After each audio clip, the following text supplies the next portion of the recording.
2022 के चुनाव नज़दीक हैं और ऐसे में सभी राजनीतिक दल ब्राह्मणों को घेरने में लगे हुए हैं। इसी के चलते कांग्रेस नेता प्रमोद तिवारी ने साफ तौर पर आज ट्वीट किया और कहा कि भाजपा ब्राह्मण विरोधी है और समाजवादी पार्टी और बसपा जो कि जब चुनाव आ रहे हैं तब ब्राह्मण इनको याद आ रहे हैं। बात करेंगे उन्हीं से। प्रमोद जी, आपने आज एक ट्वीट किया है, उससे सभी राजनीतिक दल तिलमिला गए हैं। देखिए, मैंने किसी को तिलमिलाने के लिए नहीं कहा है, ना किसी को नाराज करने के लिए। एक सीधी सी बात है, आज़ादी के बाद से आज तक का इतिहास उठा के देख लिया जाए, कांग्रेस ने हर जात बिरादरी, हर धर्म को साथ लेके चली। अब ब्राह्मण की बात करें, हमने 6 ब्राह्मण, शुरुआत करता हूँ पंत जी से, कमलापति जी से, सुचित्रा कृपलानी से, हेमवती नंदन बहुगुणा, श्रीपत मिश्रा, नारायण दत्त तिवारी, इतने हमने मुख्यमंत्री दिए। क्या सापा, बसपा, भाजपा, जिनको 4-4, 5-5 बार सरकार बनाने का मौका मिला, इस 22 करोड़ के उत्तर प्रदेश में एक ऐसा योग्य ब्राह्मण नहीं मिला जिसे वो मुख्यमंत्री के बारे में सोचते। मैंने सिर्फ इस सत्यता को, इस ऐतिहासिक तथ्य को उजागर किया है, इसके अलावा मैंने कुछ नहीं किया। मैंने साफ कहा है और अब भी मैं कह रहा हूँ, चुनाव होने वाले हैं 2022 में, सपा, बसपा, भाजपा तीनों घोषित कर दें कि उनका ब्राह्मण मुख्यमंत्री होगा। हमारे यहाँ प्रतिबंध नहीं है, इनके यहाँ प्रतिबंधित है कि ब्राह्मण मुख्यमंत्री नहीं होगा। खुशी दुबे का भी आपने जिक्र किया और कहा कि दुबे को इंसाफ नहीं दिला सकी है सरकार, ब्राह्मण विरोधी है भाजपा सरकार, आपने ये भी बोला। देखिए, मैं मानकर चलता हूँ कि विकास दुबे ने जो गुनाह किया था, उससे कानूनन उसको फांसी की सज़ा मिलनी चाहिए थी, या जो अदालत तय करती वो सज़ा मिलनी चाहिए थी।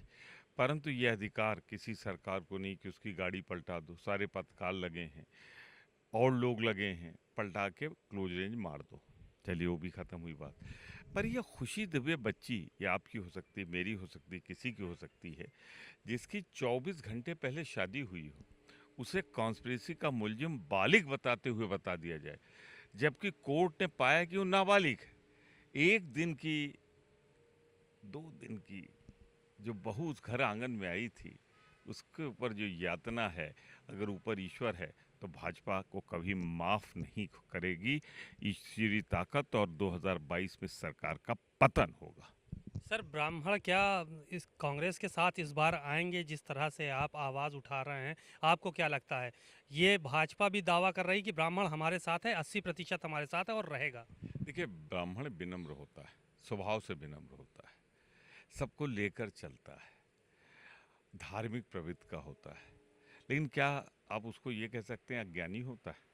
वो अज्ञानी कभी नहीं, ज्ञानवान है। वो देख रहा है उत्तर प्रदेश में मुख्यमंत्री का मौका मिला नहीं, मध्य प्रदेश में मिला नहीं, हिमाचल में मिला नहीं, उत्तराखंड में मिला नहीं, बिहार में मिला नहीं, कर्नाटक में मिला नहीं, हर राज्य में, मैं नॉर्थ ईस्ट की बात नहीं करता, हर राज्य में क्या ब्राह्मण प्रतिबंधित है कि मुख्यमंत्री नहीं बनाएंगे हम चाहे जो हो जाए?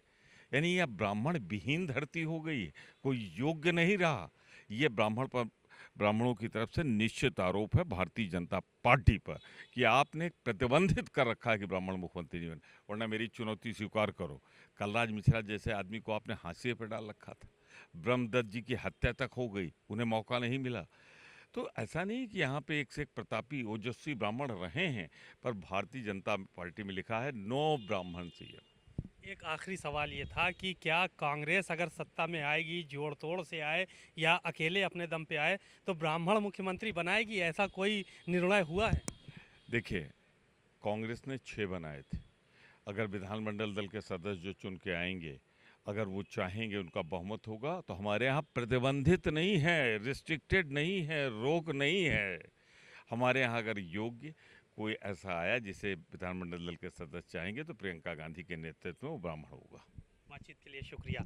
आप सुन रहे हैं प्रमोद तिवारी को, जिन्होंने साफ तौर पर कहा कि ब्राह्मणों के साथ अत्याचार उत्तर प्रदेश में हुआ है और खुशी दुबे को 24 घंटे की जो ब्याही थी उसको जो है वो जेल में डाल कर रखा गया है। और साथ ही साथ एक चीज़ और उन्होंने कही कि अगर कांग्रेस के विधायक मंडल दल के नेता जो भी कहेंगे, विधानमंडल दल जो भी कहेगा प्रियंका गांधी के नेतृत्व में संभव होगा तो ब्राह्मण भी मुख्यमंत्री बनाया जा सकता है। कैमरामैन सौरभ के साथ सीमा नकवी, भारत समाचार, लखनऊ।